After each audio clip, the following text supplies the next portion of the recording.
В эфире еженедельная информационно-аналитическая программа «События недели». Я ее ведущая Елена Лола. Здравствуйте. Начнем выпуск с чрезвычайной ситуации, сложившейся в субботу с утра в предгорьях Сухума. Шедшей ночью ливневые дожди стали причиной затопления центральных улиц города и жилого сектора. Реки Адзябши и Сухумка вышли из берегов. На дорогах столицы образовались заторы. В районе вокзала вода поднялась до уровня железнодорожных путей. Сложная ситуация сложилась и на центральной трассе в районе села Верхняя Шера. Там сильно смыла часть дороги. А в Ачадаре вода залила дворы и дома. С утра премьер-министр Артур Меквабе мониторил ситуацию. Побывал в Ишере и Гумисте. Пообщался с жителями, чьи дома серьезно пострадали. Президент Рауль Хаджимба подписал распоряжение о создании комиссии в целях ликвидации последствий стихийного бедствия и определения причиненного ущерба. Председатель комиссии – премьер-министр Республики Абхазия Артур Меквабе. Для ликвидации последствий стихии привлечены военнослужащие Министерства обороны и спасатели из Гудауты и Ачимчиры. Очевидцы публикуют фотографии и видеозаписи в социальных сетях, рассказывая о происходящем. Наши корреспонденты сегодня с утра работали на наиболее сложных участках столицы. Смотрите репортаж Амры Амичба. Излюбленное место жителей и гостей Абхазии, ресторан «Ущелье» в Верхней Шере, превратился в вот такой вот водопад.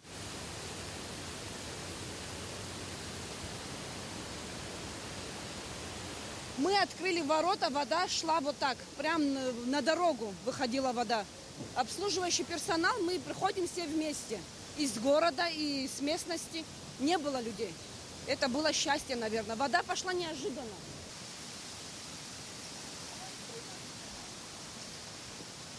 Поднялась река и полностью затопила ресторан «Ущелье». Кухню унесло через дорогу, через реку, все столы, стулья, и полностью ущерб, у нас впереди сезон.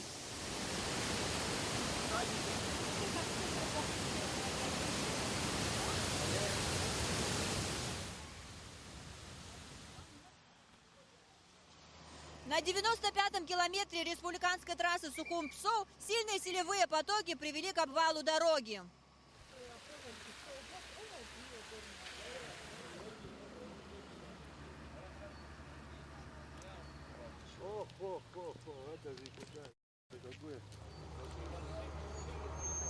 Ну, принимаем все необходимые меры. Вызвали всех, посмотрим сейчас. Определим, что надо делать, и начнем делать. Буквально сегодня. Главное, чтобы дождь не пошел.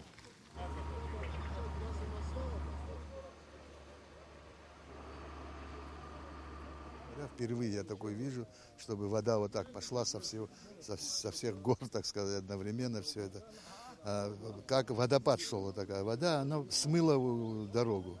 Смыла сперва, видимо, обочину, подмыла и потом несла дорогу. В связи с сложившейся ситуацией сейчас, вы это видите, какая ситуация, значит, принято такое решение. Первое, оградить бетонными этими блоками опасный участок, вот этот сейчас. Это порядка у нас там метров 100-150 здесь.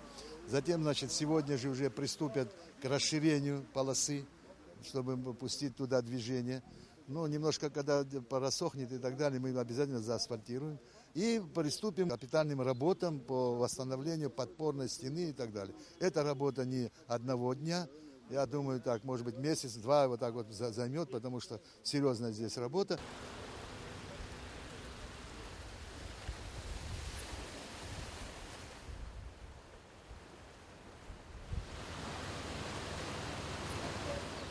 Сегодня утром сильный проливной ливень затопил дворы и жилые дома жителей села Ачадара Сухумского района. Более 10 семей пострадало от последствий стихии.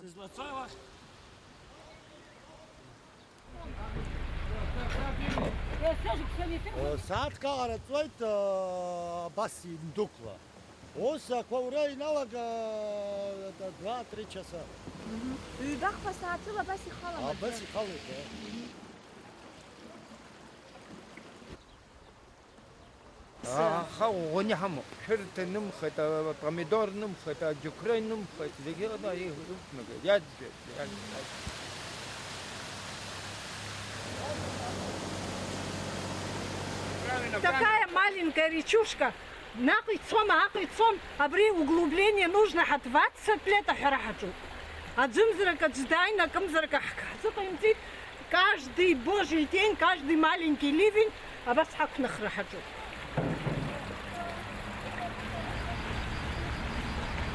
канаву почистить, вот эту канаву. Один раз начали, вроде бы перестали.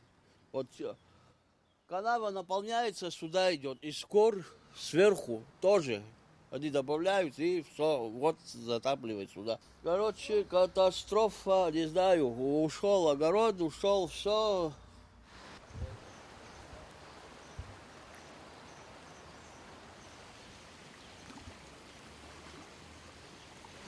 Абри абранӡа хынтуп заҳажәлоижьҭеи аподвал иҵалеит, амашьынақәа ирҭалеит, иахьабалакгьы абра агәам иахьынӡаӡәыло аҟынӡа аӡы хыҵны иҳан абасынтәы иҳажәлан иаауеит есышықәса.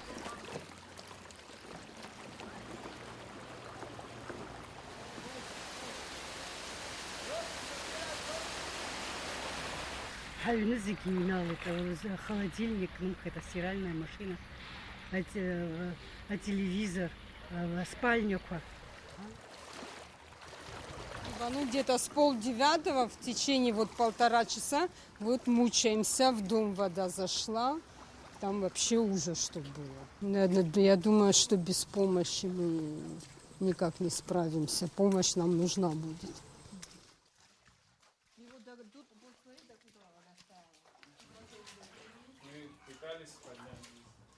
Весь наш труд.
В городе весь день в усиленном режиме работали службы коммунального управления. Ливневые стоки оказались не готовы к выпавшим объемам осадков. К полудню уровень воды опустился, была восстановлена подача электроэнергии и воды. Асида Маля продолжит тему. Наводнение в столице в ясную погоду. Жители города недоумевали, откуда идут бурлящие потоки воды. Даже пошли разговоры о том, что пострадала Сухумская гидроэлектростанция. На самом деле причина в циркуляционных процессах в бассейне реки Гуместа. Проще говоря, за сутки в горах выпала месячная норма осадков. Заполнились карстовые образования, впоследствии чего вода под давлением хлынула на поверхность. В разы поднялся уровень рек. Так, преимущественно в Сухуме затоплены улицы, близлежащие руслам. К полудню вода практически спала. На дорогах и улицах остались и листы, наносы, мусор. Предупреждение МЧС было вчера. То есть вообще-то вроде по телевизору предупреждали, но мы как бы службы перезваниваемся, взаимодействуем, поэтому мы знали, что может что-то быть.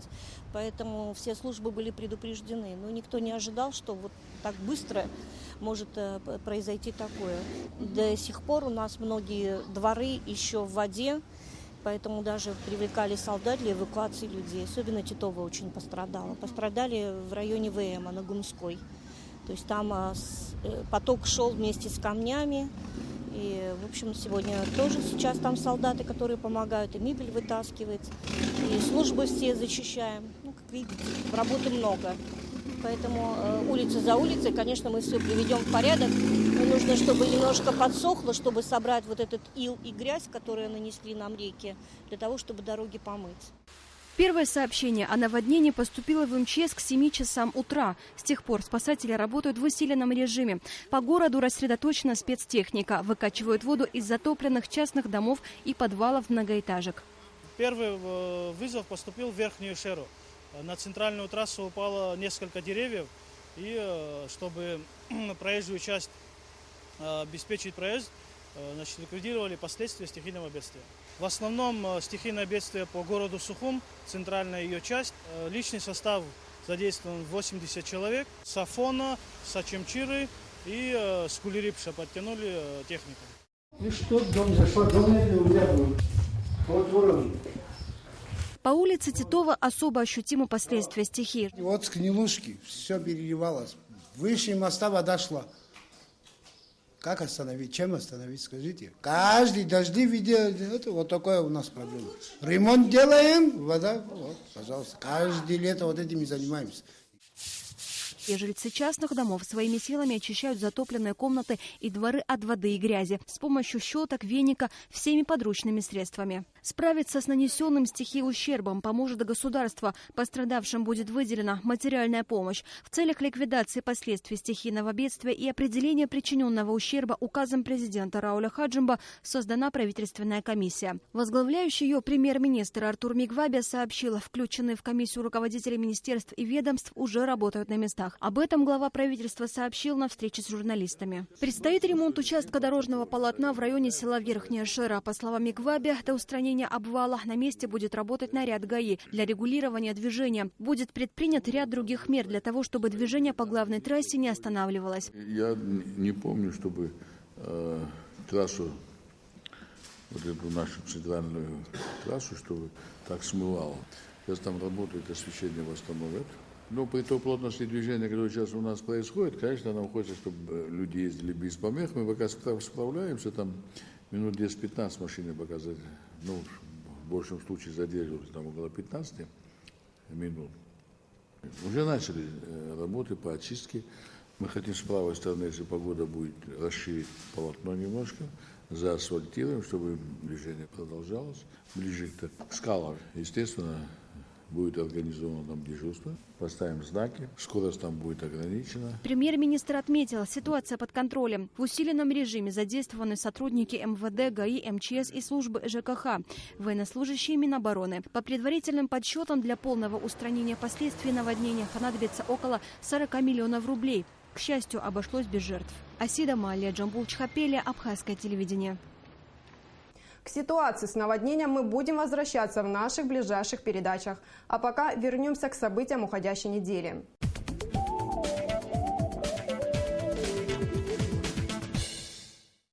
6 июля у здания парламента Абхазии с утра собрались ветераны и представители общественности с разных городов и районов Абхазии. Они требовали от народных избранников прояснить ситуацию по поводу проекта соглашения между Министерствами внутренних дел Абхазии и России по созданию совместного информационно-координационного центра. Участники акции высказались против подписания российского варианта соглашения, который предусматривает в том числе участие российских специалистов в оперативно-розыскной деятельности на территории Абхазии. Диалог депутатов с людьми длился более часа в закрытом формате. Ребята пришли поинтересоваться, как о договоре между МВД Абхазии и МВД Российской Федерации по координационному центру. Но мы им объяснили, что идет пока работа над этим договором. Да, ребят возмущало те слухи, которые ходят в обществе, что будет оперативно-розыскная деятельность и так далее, и так далее. Просто большими небылицами, к сожалению, это соглашение обросло. Но мы им попытались разъяснить, что ничего такого нет, что парламент не примет ничего, что будет против народа, против нашей республики, против нашего суверенитета. 8 июля президент Рауль Хаджимба провел пресс-конференцию. Пообщаться с главой государства были приглашены руководители 5 ведущих СМИ страны: Абхазского гостелевидения, телеканала «Абаза», газет «Республика Абхазия», «Чегемская правда» и «Нужная газета». Это уже вторая по счету встреча Рауля Хаджимба в таком формате. Общение глав СМИ и государства прошло в президентской резиденции и длилось более часа.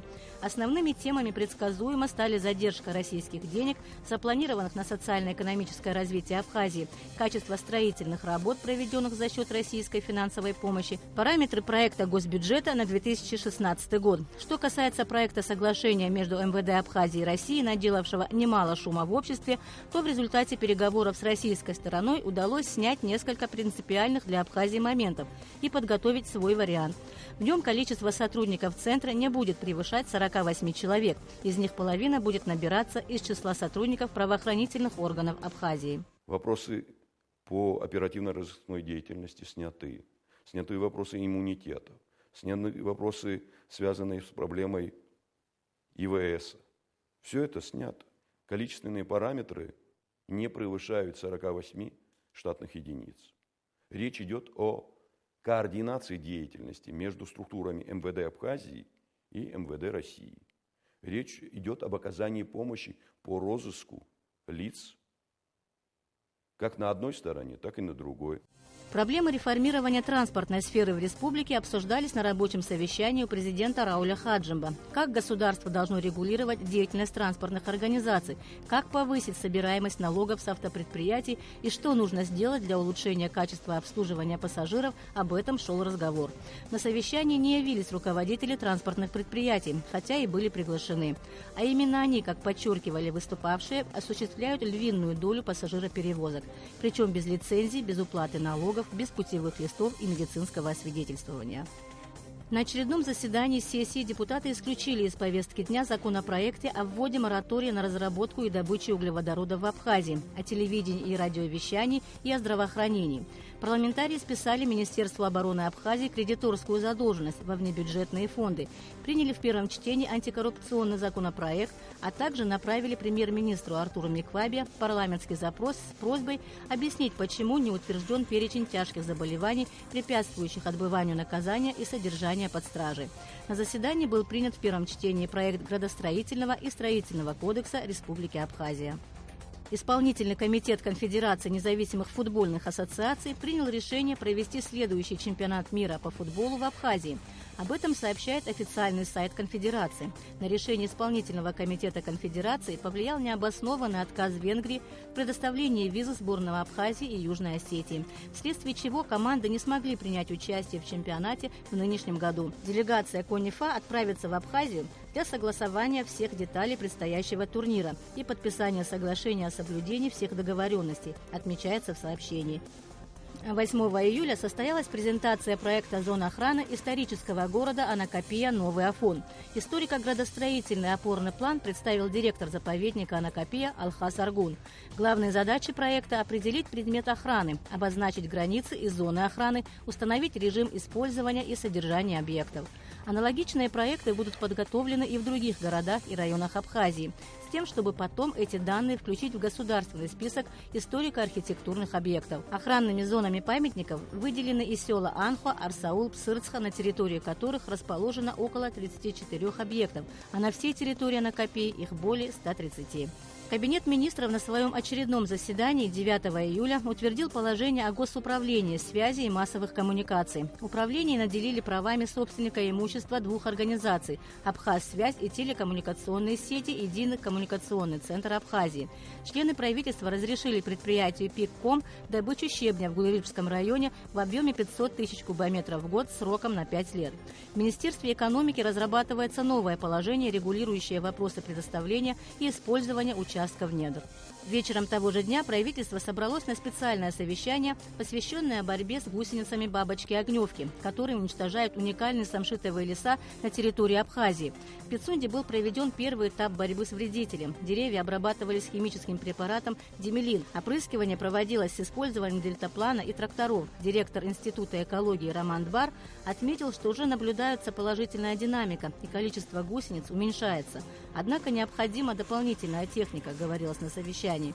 Для координации действия по борьбе с огневкой в районах будут созданы рабочие группы из представителей Минсельхоза, экологии и службы по карантину растений.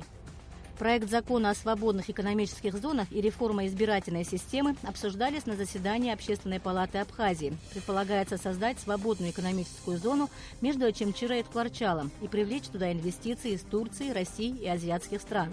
Все замечания по проекту закона об особых экономических зонах будут переданы в парламент. Что касается второго вопроса, то члены Общественной палаты считают, что нужно ликвидировать должность вице-президента, сохранить количественный состав парламента и перейти на смешанную систему выборов депутатов по пропорционально-мажоритарной системе.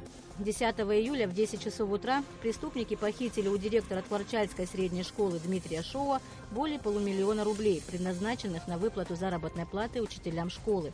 Правоохранительные органы разыскивают лиц, причастных к этому преступлению.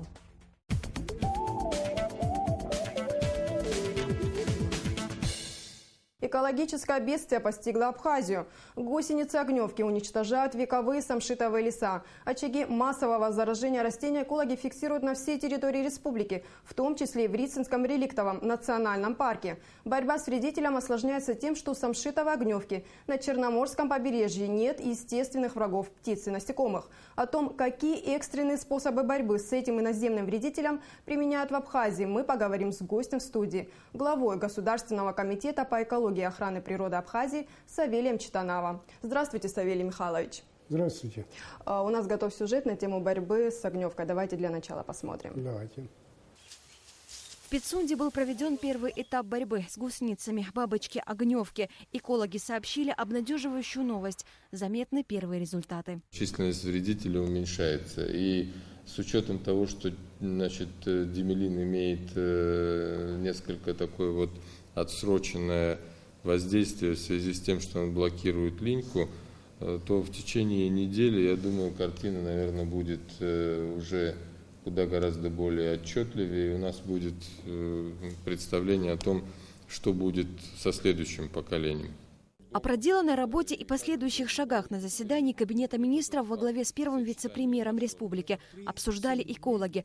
Были приглашены и представители администрации районов. Лечение зараженных деревьев производится с помощью различной техники. Для опрыскивания с воздуха используется дельтаплан. Трактора в Пицунду были подтянуты из Ачамчира и Гулрыбша. Сельхозуправление районов, еще раз обращаюсь к вам. Я прекрасно понимаю, что эта специфика немножко у вас другая, да? Тем не менее, техника сегодня единственная только у вас. Только вот эти, на основе этих тракторов можно провести, потому что там вот в Пицундах была огромная территория, мы применили дельтаплан. Тут локально тракторами эту проблему решить можно.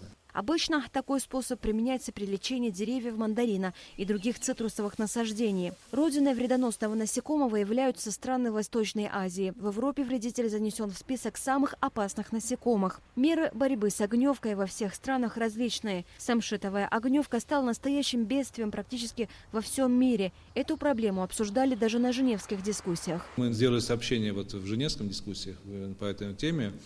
К нашим международным партнерам. И приезжает сейчас 18 числа июля приезжают представители Евросоюза, офиса Евросоюза на Южном Кавказе, которые могут, в общем-то, нам найти специалистов, да, в этой области и привести сюда их. Но мы должны об этом говорить, поставить задачу перед ними, да, в общем, они готовы. К несчастью, для вечно зеленых насаждений очаги огневки распространяются крайне быстро и адаптируются они также ускоренно. Очевидцы сообщили, очаги заражения огневкой обнаружены и на территории горы Хабю. Это порядка 200 гектаров, которые находятся самшит. Но очаги там, в принципе, сейчас уже есть, вот буквально на днях наблюдали, но мне кажется, вот сейчас, вот в данный момент, сегодня, завтра нужно приступить к тому, чтобы вот эти очаги подавить. Первые работы по уничтожению огневки прошли на минувшей неделе в Пицунде, на территории заповедника. Химическим препаратом димелин обработано более 60 гектаров зараженной территории. Асида Маля, Беслан Джанджал, Роберт Ломи, Абхазское телевидение.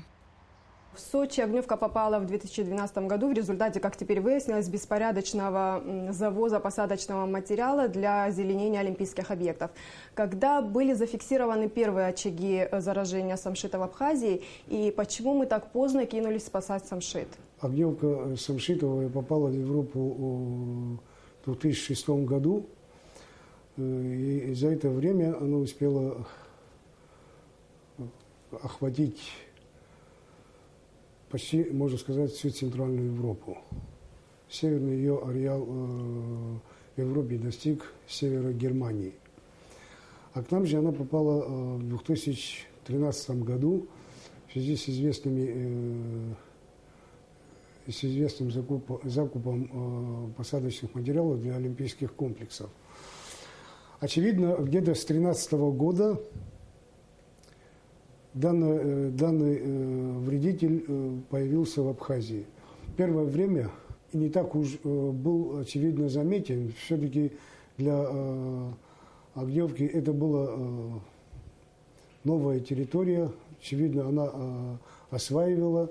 И в конце концов получилось так в 2014 году. Теперь уже широкомасштабное распространение по Абхазии. Почему так поздно, что ли, подключились в борьбу с этим злым вредителем. Хотя имелся опыт соседнего государства в Сочинском районе, от Туапсе до реки Псол, там самшитовые насаждения, к сожалению, полностью уничтожены. Это как подчеркивают сами специалисты этого края. У них не было опыта борьбы с огневкой. Чтобы они не применяли, эффект был очень незначительный. Кроме того,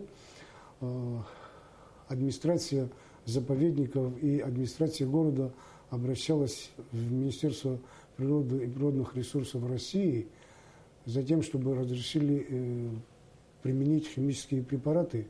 Но ввиду того, что это курортная зона, и по требованиям Санпина, в общем-то, разрешения они не получили. А доступными средствами, как вы видите, не получилось ничего. Мало того, они активно перебросились на нашу территорию, и здесь они также заняли такие же активные позиции. Совсем недавно, как по сюжету было видно, была создана правительственная комиссия, и мы провели широкомасштабную обработку Пицунского заповедника самшитовых насаждений. Там на самом деле печальная картина, абсолютная дефоляция, то есть листовой поверхности на самшите нет, есть спящие почки. Спящие почки, очевидно, могут проснуться со следующей вегетацией. Если при этом, при очередной вегетации мы не сможем изолировать этот вредитель, и он опять же воздействует на молодые листья самшита, то здесь с достоверностью можно сказать, что на самом деле мы лишимся самшитовых насаждений. То есть по самым пессимистичным прогнозам мы можем лишиться самшита колхидского. Создана рабочая комиссия государственная. Скажите, сколько средств выделено вам на борьбу с этим насекомым? Месяц, может, чуть больше назад я обращался к премьер-министру с письмом. Премьер-министр отреагировал на мое письмо и выделил через Минфин средства 2 миллиона рублей. Но на первом этапе, конечно, это вполне достаточно. Имеется препарат димелин. Кроме того, как было сказано со всего, там, к сожалению, было сказано, что Очинчерского и Гулрыбского района, но дело не так. Вся техника МТСовская со всех районов Абхазии, Галт, Хварчал, Очинчера, Гулрыбщ, были задействованы. Мало того, была задействована, если можно так сказать, и авиация, то есть дельтаплан. Давайте я хочу немножечко остановиться на Пицунде. После того, как проведено курс лечения или обработки самшитовых насаждений, дельтапланом сверху была проведена опрыскивание. Места, которые по-нашему не достигли листовой поверхности на уровне 3-4-5 метров от земли, обработка производилась наземной техникой. И в итоге удалось охватить около 70-80% самшитовых насаждений. Принцип действия димелина таков, что реальные результаты мы получим 3-7 дней. Вот сегодня 4-5 день, скажем так, еще 2 дня мы хотим съездить, посмотреть на месте. Конечно, результат будет однозначно, но насколько полно будет уничтожено вредителей, сказать сложно. Потому у нас намечен второй этап обработки, это где-то в августе. Конечно, специалистами подсчитано. Почему август? Потому что это очередная генерация этого огневки. И вот и потому, как будут только что вылупившиеся первой стадии генерации маленьких гусениц для обработки и уничтожения их. А принцип действия препарата таков, что он действует на образование хитина в кутикуле. Это означает, что в результате блокирования хитина не будет образовываться вот эти паутинистые нити. Если не будет этого, значит будут миноваться стадии куколки. Если стадии куколки не будет, соответственно, не будет вылетать оттуда бабочки. То есть прерывается цикл развития. А насколько димелин безопасен для других видов животных и растений? Нужно ли людям соблюдать меры предосторожности, находясь вблизи обработанных территорий? Димелин, он для хладнокровных, теплокровных абсолютно безвреден. Даже он не действует на пчел. Это специализированный препарат, который действует на листогрызущие гусеницы. Если человек обнаружил на своем приусадебном участке вот эту липкую паутину с множеством прожорливых гусениц, то нужно обращаться. Куда обращаться, куда звонить? По районам, по всем районам создано распоряжением премьер-министра, созданы подкомиссии, что ли, скажем так, с участием экологов, сельхозотделов, работников и региональных представителей защиты растений. Непосредственно по районам надо обращаться в сельхозотделы администрации района, и они потом примут меры, кому сколько нужно, необходимо, какая площадь поражения, и, соответственно, этому будут выдаваться препараты. Ситуация, понятно, что критическая, и тут, как говорится, нужно навалиться всем миром. Планируете ли вы объявить сбор волонтеров для химической обработки самшита, или у вас достаточно сил? Нет в Абхазии района, где бы с названием этого дерева не связано местечко или же поселок Ашицра, есть места, да, Шициквара. Потеря этого самшита на территории Абхазии – это очень серьезная потеря, и потому относительно объявим ли мы волонтеров, я подскажу и скажу, что непосредственно звонили нам, молодежь, конечно, сами хотят принять участие вместе с нами. Такая необходимость, а эта необходимость появится буквально в ближайшее время, когда мы начнем вторую обработку масштабного лечения на Пицунде, тогда вполне возможно, что мы прибегнем к помощи волонтеров. В Европе тоже этот вид включен в список особо опасных вредителей. Изучаете ли вы опыт борьбы с огневкой ученых из Европы? Ученые из Европы, мы знакомы только с их работами, а непосредственного контакта, к сожалению, у нас нет. Ну, как отметил Вячеслав Андреевич, вопрос этот был поднят на Женевской дискуссии, да. И там вызвались приехать к нам и оценить ситуацию. Будете ли вы обращаться за помощью к Евросоюзу? Ну, наше обращение, конечно, я же не знаю, это будет иметь несколько политический характер. На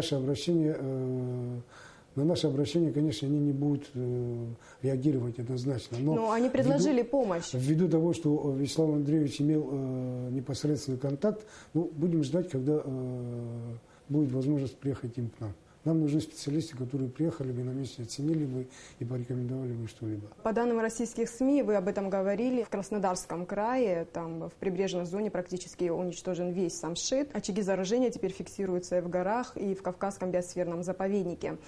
И в соцсети местное население критикует контролирующие органы за пассивность в борьбе с огневкой. Что сейчас делают ваши коллеги на Кубани? Как они борются с огневкой? Я вот говорил, что руководство биосферного заповедника, руководство администрации городов, где имеет место произрастание самшита, обращалось к Минприроде России за тем, чтобы разрешили им применить химические препараты. Ну, сославшись на то, что курортная зона, санэпиднормы не позволяют применять химические препараты, и это все осталось на таком уровне. А что касается контакта, да, мы с ними тоже имеем контакт, у них все-таки больше возможностей общения с миром, чем нам, скажем так.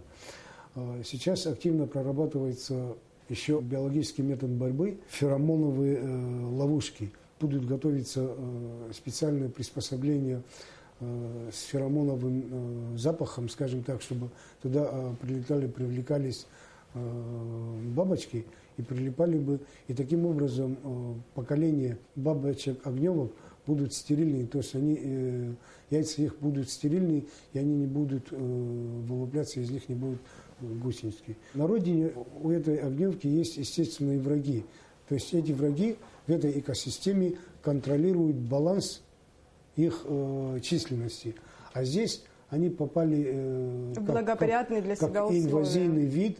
Для этой огневки пока нет ни врагов, что называется, которые могли бы их клевать. Где еще вы фиксируете очаги заражения? Мне звонили из Чилоу, звонили из Кутола, звонили из Ткварчала. Локальные поражения остаются, имеют быть место.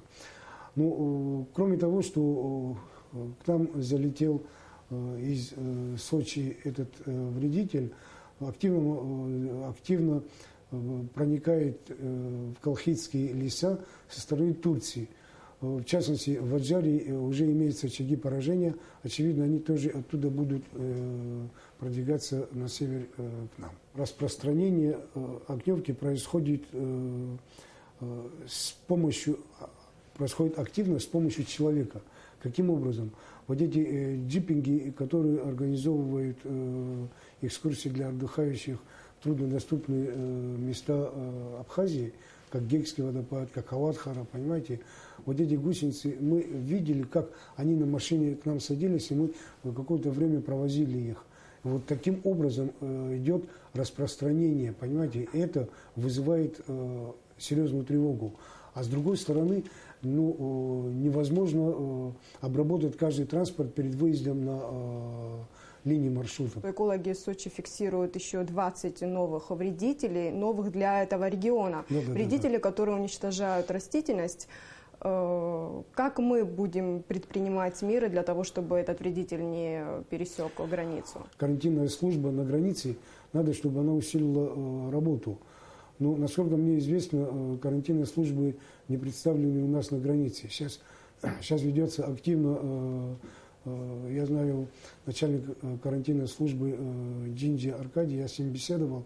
Сейчас идет активно подготовка кадров для того, чтобы на границе были представлены по карантину растений. Ваши прогнозы? Мы должны поставить заслон любой ценой, чтобы в наши ущелья эта огневка не проникла. А коль скоро это произойдет, скорость распространения этой огневки достаточно высок, и в горах ослабляется до минимума применение техники для обработки, то здесь ничего положительного в прогнозе невозможно сказать. Тогда надо будет, конечно, нам активно переключиться в низменные леса, где на приморской низменности, где наиболее доступно хотя бы сохранить до того момента, когда в экосистеме наработаются принципы саморегуляции, то надо попытаться сохранить этот самшит и на Пицунде, и на устье реки Кадура. Там есть Скотчинский заповедник, участок Скотчинского заповедника, где достаточно так же, как и на Пицунде, заражена огневкой. Савелий Михайлович, спасибо, что пришли к нам в студию, ответили на наши вопросы. Будем надеяться, что вот эти меры борьбы, которые вы сейчас применяете, дадут положительный эффект. Спасибо, что пригласили. И пусть население знает, что сидя ждать нельзя, надо активно подключаться, что называется, всем миром. Спасибо. Уважаемые телезрители, а я напоминаю, в студии был глава Государственного комитета по экологии и охране природы Абхазии Савелий Читанава. На сегодня это все. Увидимся на следующей неделе в это же самое время. С вами была Елена Лоло. До свидания.